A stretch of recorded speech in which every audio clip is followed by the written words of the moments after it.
We want to consider now the planetary orbits. Just a few hints of fun to come in the future.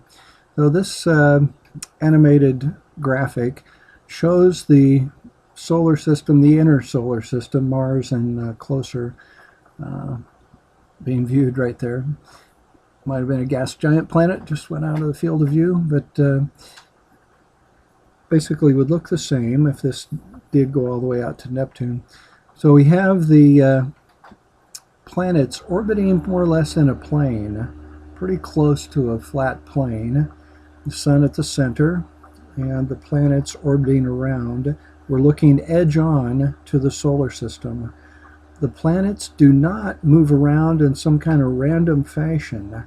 You don't get a sense of the direction of the revolution of the planets here, but they do revolve around the sun, all in the same direction, and pretty much in a flat plane.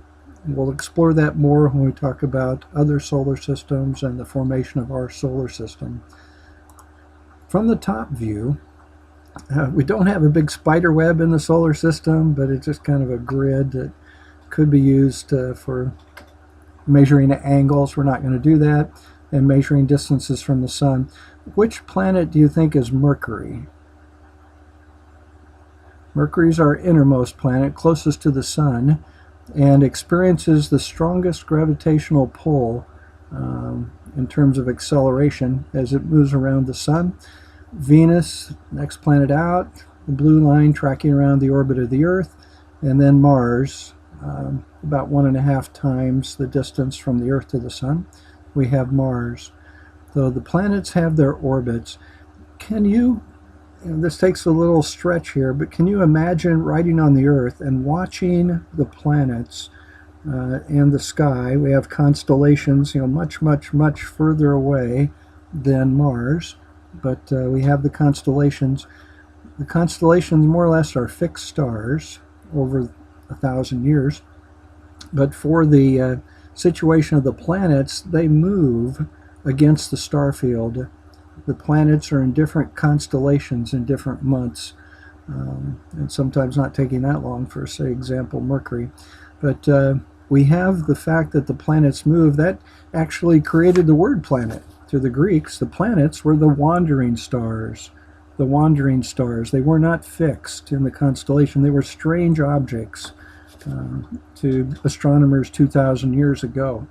The planets do have an organization to the orbits. They orbit in a flat plane, and from this top view, they're all orbiting counterclockwise in their motion revolving around the sun. If we take the blue track here, the Earth orbit, there are two planets that are called inferior planets, Mercury and Venus. They're called inferior because they have an orbit that's smaller than the orbit of the Earth. Mars would be a superior planet, and Jupiter, Saturn, Uranus, and Neptune, those are superior planets. Their orbits are larger than the orbit of the Earth. Let's go a little further here. Talking about another strange motion for these wandering stars, the planets. They did not move smoothly through the constellations. Instead, there's something called retrograde motion. The typical motion of the planets through the constellation is from right to left on the sky, towards the east on the sky through the constellations. However, there's a time in the orbit when the planet backs up and moves from left to right against the constellations. This is called retrograde motion. So let's see what happens here. Let's take this as the Earth's orbit, this inner one, and Mars out here. And we're riding on the Earth. We're looking at the planet, and it's in this direction at some star off over here at time 1.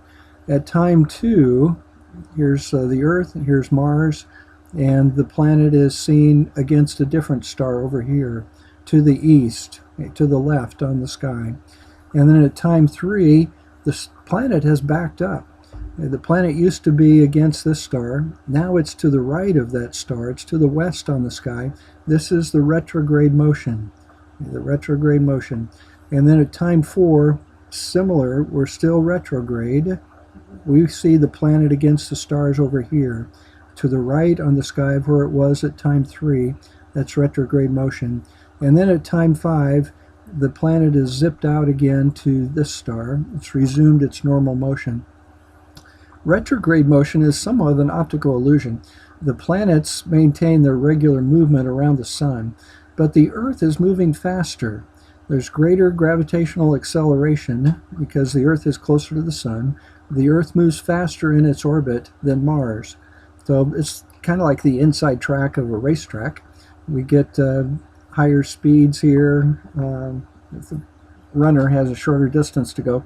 It's a little different because the planets actually do have different speeds, where runners on a track more or less at the same speed and just a shorter distance. But we have a greater speed, being the Earth and close to the sun. It's greater gravitational pull, greater gravitational acceleration. So the Earth moves here faster than the outer planet.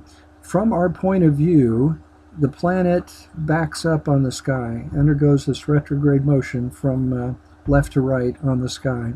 The planet is not actually backing up in its orbit. It's only apparently backing up because we're riding on a moving platform. That complicates our observations of the solar system, and it really confused astronomers for thousands of years.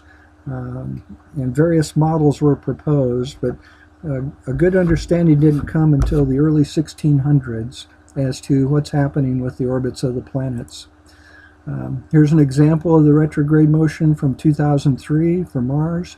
So you can see this wandering star. Here the retrograde motion started in August, and the retrograde motion lasted a couple months, October.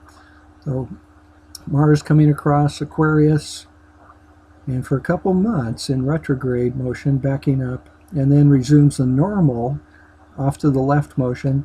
And notice we're not exactly on the ecliptic. There's some up and down of our orbit planes off the ecliptic, but relative, all the planets and the moon are relatively near the ecliptic on the sky.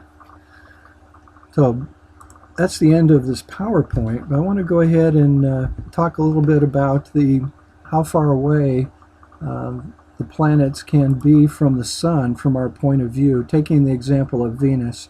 So this I might make a better drawing at some point, but we've got the sun in the middle. Here's the orbit of the Earth.